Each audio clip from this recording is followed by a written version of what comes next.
I want to tell you that we have over 170 speakers, over 150 different events, over 5 different platforms in 6 days. And this is day 5. And it's pretty stunning. We have over 75, almost 100 different volunteers. We had a problem with getting all the different presentations recorded, and the community stepped up. People learned how to do video literally in seconds and started recording and filming, and where possible. I'm so proud of everybody for it is so exciting that you have done this. Just selfie summit. So how many have submitted their selfie summit picture? Some people, all right, because this is a totally virtual conference. What we want is a picture in the real world. Conference, you can be in your jam meeting you want. You know, we're all over the place. And so take a picture of what your setup looks like in the real world, of how you access the virtual, and share with us at #selfie-summit so that everybody can see your glorious self, and we can get a huge quilt of photographs. So if you do have, send those in on social media to Selfie Summit, and our great PR person, Andy, is jumping on putting all those together. And we've got some great submissions. They're hysterical. I just love them. Fantastic stuff. We are also going to rock out the summit on tomorrow. I keep saying on Saturday like that's days away. It's tomorrow. Tomorrow we're ending this thing up in Somnium Space. Now they've just released a new patch. So if you have installed it for your PC device or your PC headset, unfortunately mobile devices, they're not ready for you, and we're just heartbroken. They were trying their very best to get Go and Quest and Gear in there, just couldn't meet the deadline, but you can get in there in 2D or any PC-based HMD. Is that enough acronyms for you? So make sure that you show up. We're trying to break the record for as many virtual real people. I don't even know what to call us anymore. Are we virtual real people, or are we people who are in avatars? Are we avatar people? See, we're creating new language here. So we're going to try to jam in as many people as possible into these virtual spaces. Tomorrow, that virtual space tomorrow, the record is 462. We think we can break it. Are you with me? Are you with me? I hope you are. So check out Somnium Space, and we are going to be doing this. Any word on Dr. Cohen yet? No word. All right, he should be here pretty soon. Either way, Dana Maria can Yes, I'm back. ace it. Okay. Is he coming? Yes, he's gonna start half an hour after me. So can you please switch the slides to my face? All right, Ron, you got that? Yeah. Oh. Ron is going to advance the slides? Yes, and I'm now an amplifier. It's not moving. Okay. Make sure you're in present mode. And I also mind while we're getting this all the technical, keep going, yep. The technical stuff is that this entire event is no charge open to the public, but I feel like I'm, a public radio fundraiser, but please go to educatorsinvr.com and hit the GoFundMe button. We'll take whatever you can generously give to keep this thing flying. We also are setting up scholarship funds to provide equipment in our outreach programs. We're working on some equipment rental programs and many other scholarship-based programs. So please, every single shekel matters, or euro, or whatever it is, so that we can really, really stretch our financial stuff. We're doing this all completely with volunteers. All the 500 people or so that are involved in this completely donating their time and their energy and their compassion and love. So help us raise money so we can continue to not only present events like this, but we can continue great outreach programs. All right, Dina Maria, are you ready? And Ron, are you ready to Yes. support and everybody? All right, it's all you. Go for it. Thank you so much, Laurel. Sorry. Sometimes I have a bad cough, and that cough comes so suddenly that I don't have any control over it, and I cannot mute myself before. So excuse me for that. My name is Anna Maria Faneker. I'm a life coach with a mission to help people to become the captains of their lives, and virtual reality is the most powerful tool to help me with my mission. That's why the name is CaptainVR. Next slide, please.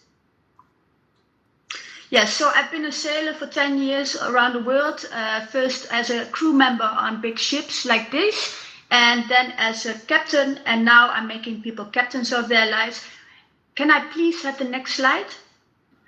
And this is what a captain looks like, but I'm female, so you can be a female captain as well. But what I mean with captains of their lives, I want to explain a little bit. I feel that many people are just somehow slaves of their lives or to their lives, or slaves to their patterns or to their behaviors. And that's what I mean with be the captain of your life, and not, next slide please. Not, I don't know how you call people who's outside your ship, but this is also how many people can live their lives. They are not even actually part of their own, you know. So this is what I want to make people really conscious about, to empower them to be really leading their lives the way they want to lead their life. And it has to do all with the mindset. It starts with the mindset and the way you think. And you can break yourself and talk negative all the time, and that is also automatically, you can, this is what many people have, almost everybody has this negative self-talk, this voice that keeps on talking and putting yourself down. But this is just thoughts. Thoughts have no meaning. It's what you do with the thoughts that have meaning, and the actions you give to your thoughts. So, and everybody has negative talk, thoughts, but you need to not feed these thoughts. You need to empower yourself or focus on what you want in life instead of what you don't want in life. And that's what I mean with captain of your life. And also captain of your life means not watching anybody else's life on television, but creating your own life. What is your passion? What is your love? What do you want to do in your life? What do you want to create? And that's why virtual reality is such an amazing thing. You know, now we can be all creators, not even of our own lives, but we can create worlds, environments where people can flourish and but also have fun and or learn. So this is what I'm really passionate about, and that's why I'm here to talk about it. Can you please go to the next slide? Okay, so I started in 2015 with the idea, and then in 2016, this idea won the first prize in the best virtual reality idea in the Netherlands. The idea of the contest was about improving lives with virtual reality, and the idea was called Fear or Love. And if you can get rid of all fear that is blocking you from the things that you love, then nothing will stop you from reaching your goals and dreams. And that's what feeling virtual reality is such a great tool. You can expose people in a safe environment to their biggest fears, challenges in life, and have a very quick development. So you can practice in 1.5 hours, for example, and have very big results, because you just, it's a way to rewire your brain. So next slide, please. Sorry. So fears, all sorts of fears you have, and phobias, and these fears will stop you from succeeding in life. If not all fears, so some fears are natural, or we need these fears to have a safe and secure life also, but many fears also are in the way of succeeding in life. So like if you don't know, of scared for flying, or scared for public places, or scared for talking to anybody else, or that would be stopping you from living the life the way you could be. So next slide, please. So what I do when I help people with virtual reality, so I develop my own tools. So not me alone. I am actually only the one who has the idea about it. So I have a vision, and I have a lot of people around me who I'm working with. So I work with developers, I'm working with researchers, I'm working with other coaches, I'm working with doctors and psychologists, and so it's all actually CaptainVR is we. It's not only me. It's a big crowd of people, and what very important is to me that people feel empowered and feel that they are in control.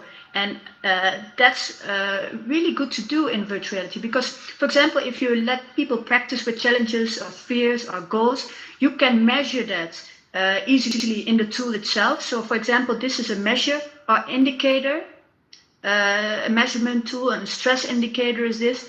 And you can ask people before they enter the program, you can ask them to give them a number between 0 and 10. 0 is no stress, no fear, or no happiness, and 10 is the greatest happiness, or the greatest fear, or the greatest stress. So we use these in these tools, build these stress indicators in, and that's important so people can before measure, and after they did a program, like 1.5 hour session maybe, they see already a difference.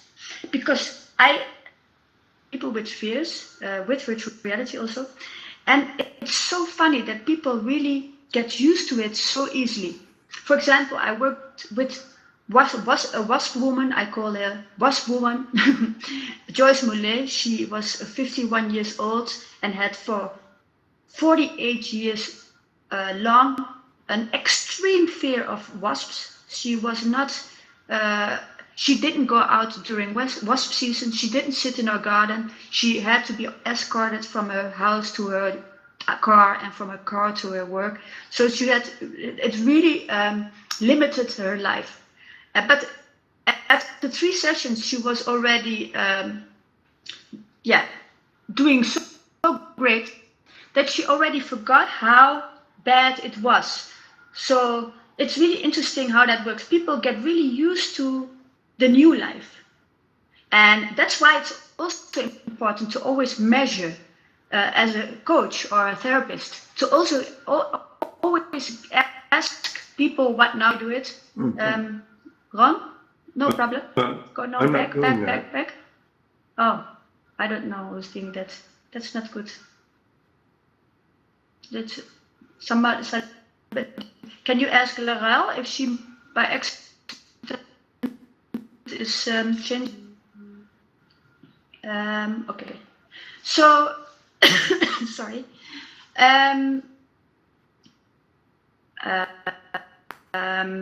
So where was I? I distracted me. You're talking about how quickly people acclimatize.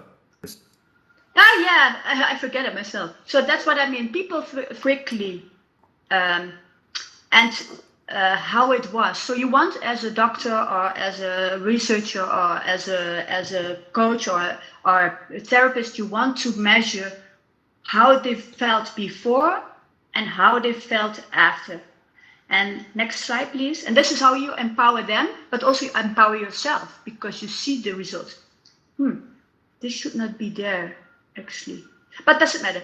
So one of the things we do, for example, I use virtual reality as a method to empower people, but it's not the only thing I do. Because I'm a coach, I use many techniques to help people, but I love virtual reality the most.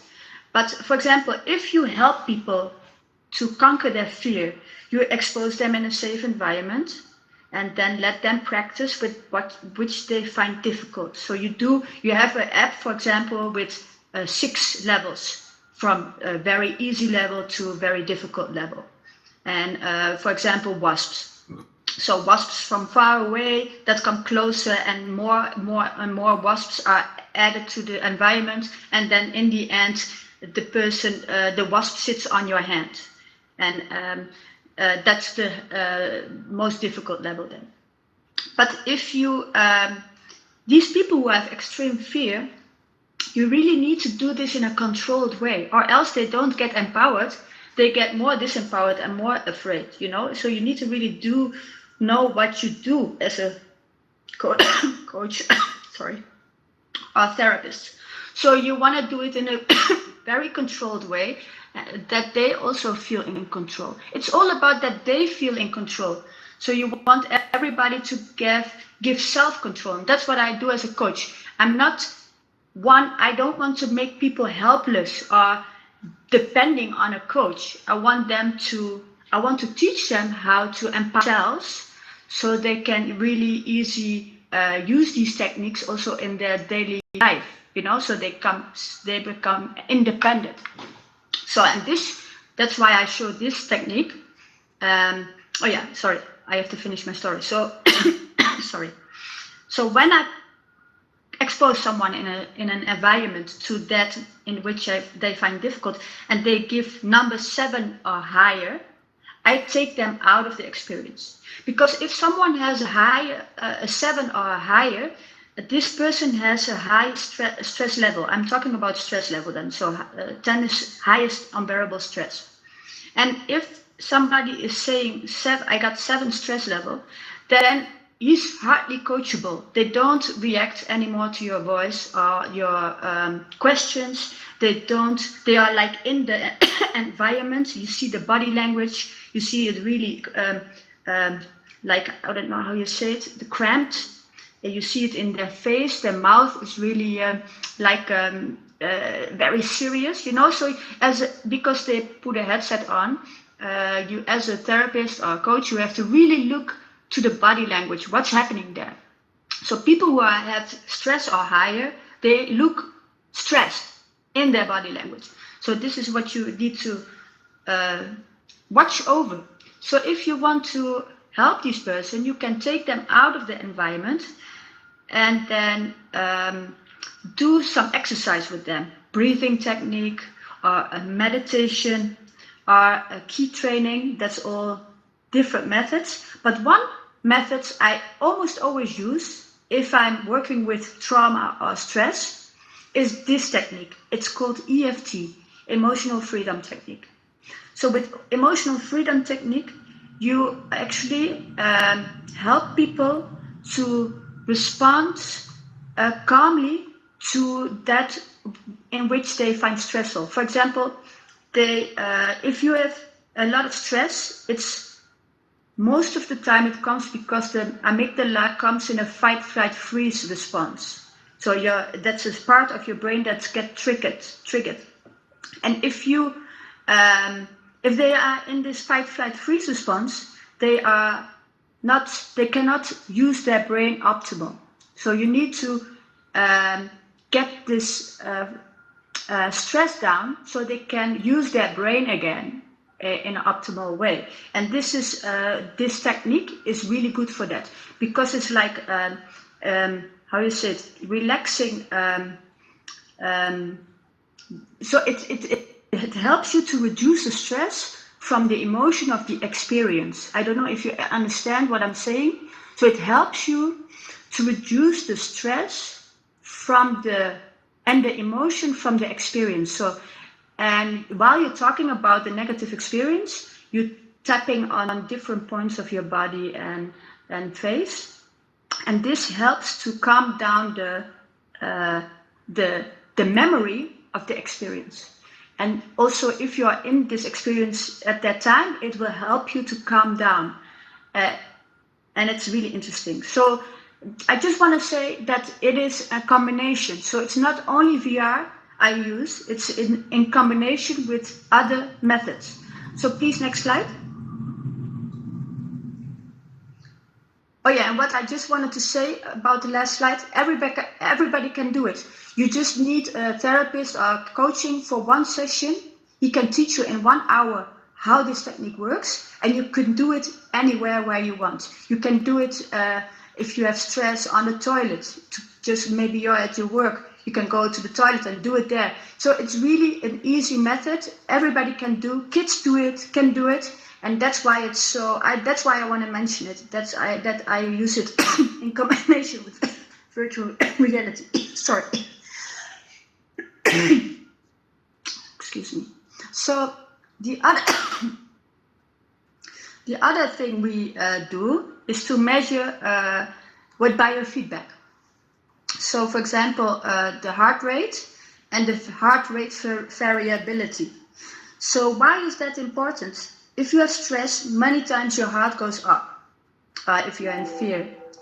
So to get this down, or the fear down, you can do these techniques I've talked about, breathing, meditation, but then you want to know, as someone who has been in the coaching session, so the coachee or the client or the patient, he wants to know itself also, how is he doing. So it's not only for us as coaches or therapists, it's for them to feel empowered, that they see that the stress is regulated or reduced. So it's really empowering to use biofeedback together with your virtual reality coaching or other techniques to see what it does to yourself, to your body, because it's measuring the body signals. For example, heart rate. If you're stressed, it goes faster. If you do breathing techniques, you see your heart rate go down. But more important and more interesting is even heart rate variability. So heart rate variability, sorry that I probably don't pronounce it so good, but is the measurement between the beats of the heart. And this needs to be really unvariable, sorry, and it needs to be somehow out of balance. I don't know how to explain it differently. And that means if that's the case, that means that you healthy in well-being, physically and mentally. So it's so funny, because if you have a higher heartbeat, you will have you're probably more unhealthy. Yeah? That's in many cases, for many people the case. They may probably stressed and or they have high heartbeat. For most people means it's not so good. But with the heart rate variability, you want it high, because that's healthy, and that's for your physical well-being and for your mental well-being. And that's so funny, because if you can measure that, and you can measure that easy right now with biofeedback, then you can have self-control, but also we can really measure tools. For example, I use a meditation tool and use this biofeedback to measure before, during, and after. And then you see a change in the HRV and the heartbeat.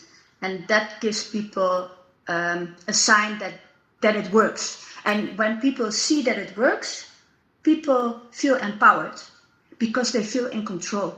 And this is what you want. You want to have people that feel in control with easy measurements or with easy techniques. You don't want to.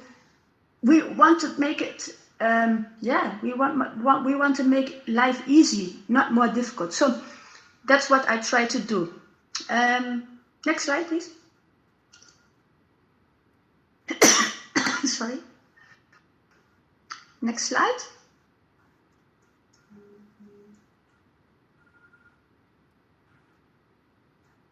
Yeah. So, and that was then the heart rate.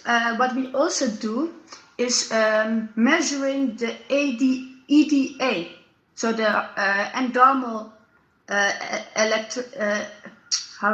electromal activity. So it's like it's like the sweat of your palms, and we use it also.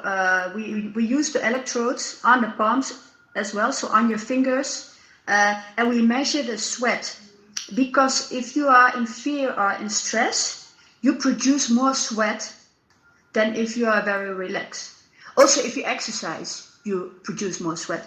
So this activity you can measure, and it's really fast. So it's almost directly. So somebody feels, they call it arousal. So someone feels like excited or scared or stressed. Then you see a sudden, like it goes up, and you see suddenly something happen. And we use this method, for example, for girls who came from a sexually abusive relationship. So in Holland we have the term called lover boys, lover boys, and these are boys that force girls into prostitution.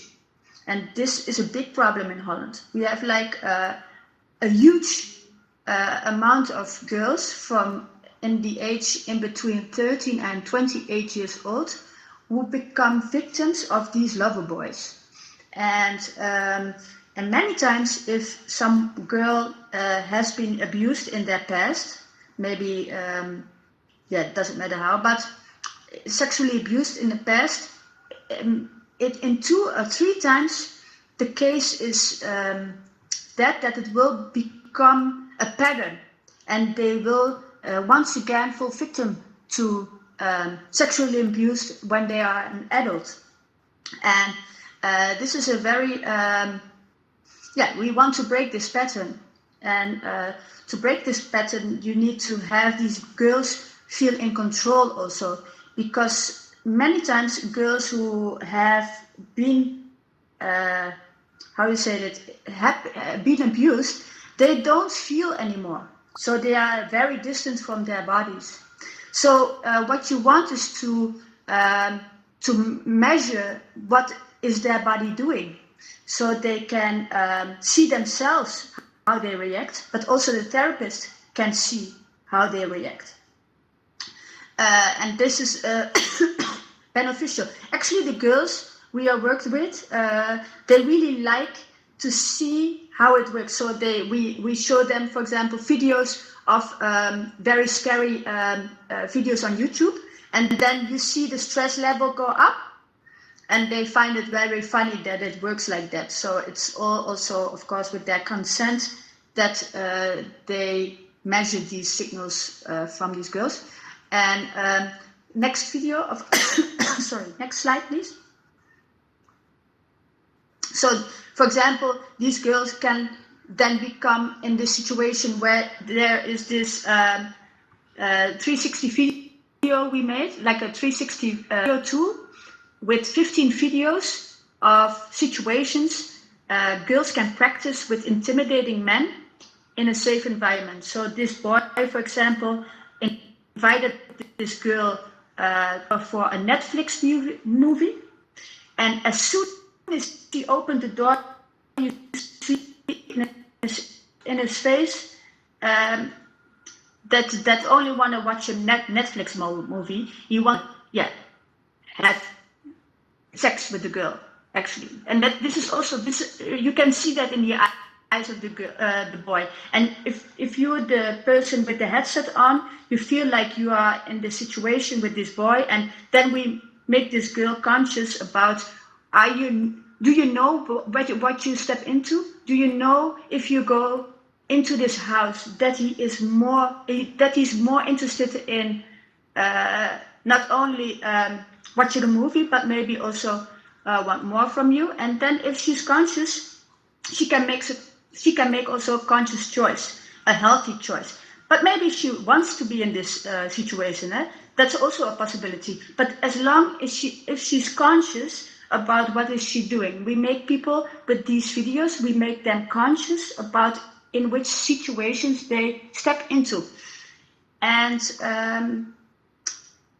here they sit on the couch, and you see he's already really close. And if you have the VR headset on, it's like you are in the body of the girl, and it feels really like the boy is touching you. And it's really, really interesting how effective this is. Okay, next slide, please.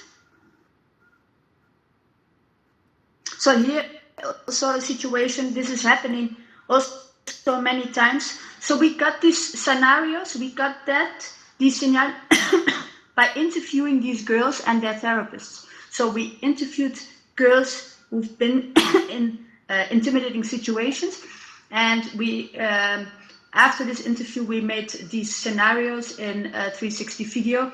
And this is one scenario that a girl is out for dancing, for example, in a club or disco, and then she comes out and just cigarette, I don't know, and or to have a little bit of fresh air, and then these strange guys come up to them, and actually first they start talking, and then they want to kiss.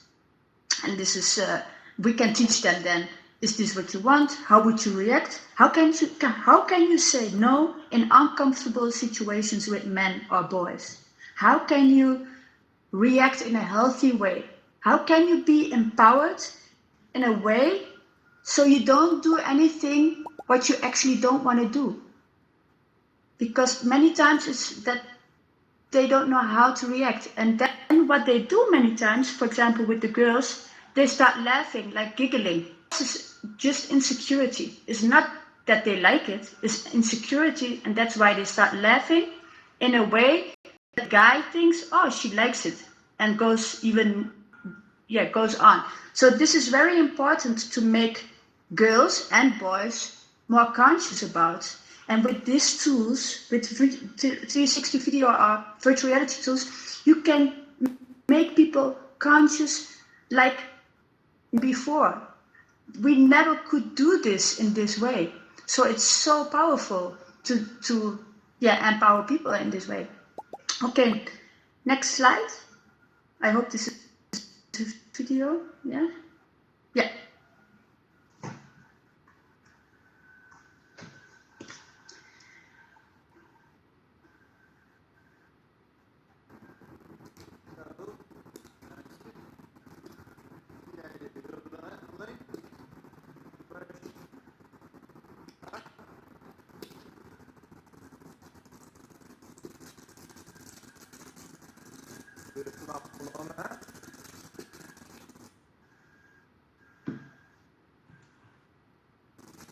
So, is the video ended? Yeah. Okay, yeah. Okay, good to know. So this is one of the videos. It's in Dutch, so you probably didn't. Where people, where this girl walks into, and yeah, this is she gets harassed. She sees a group of boys. She walks on, but she could have also maybe walked back. What can you do in these situations? You know, maybe she had a phone, but she had a phone in her hand. She could have been calling someone. Feels guys that they are more watch. They be more careful what they're doing. So there's different things you can teach people to be more empowered in these kind of situations. Any questions? Next slide, please.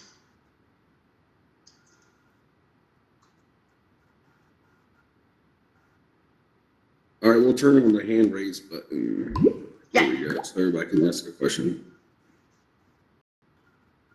Yeah. Anybody got a question?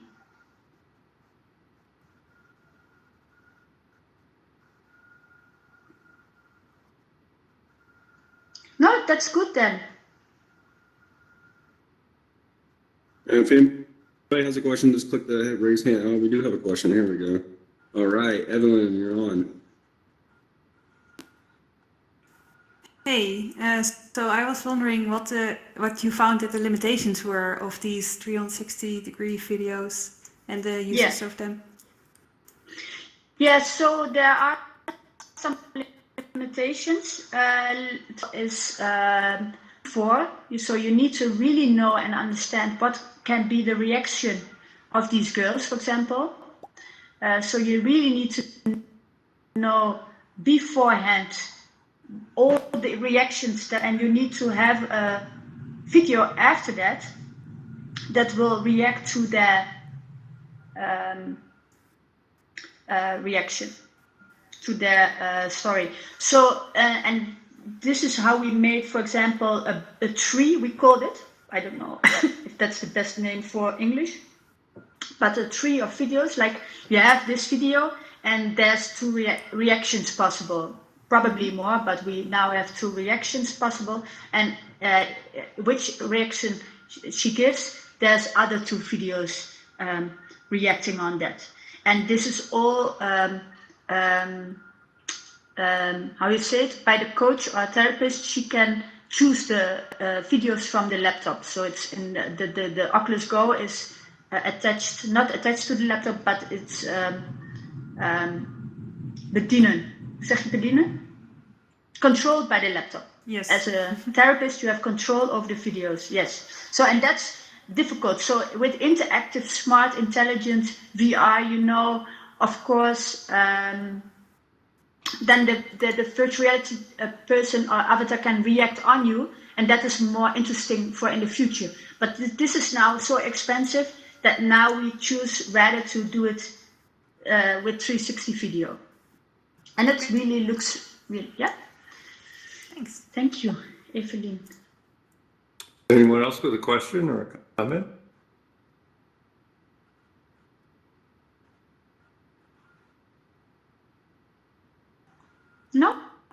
No problem. I've been already doing a presentation today.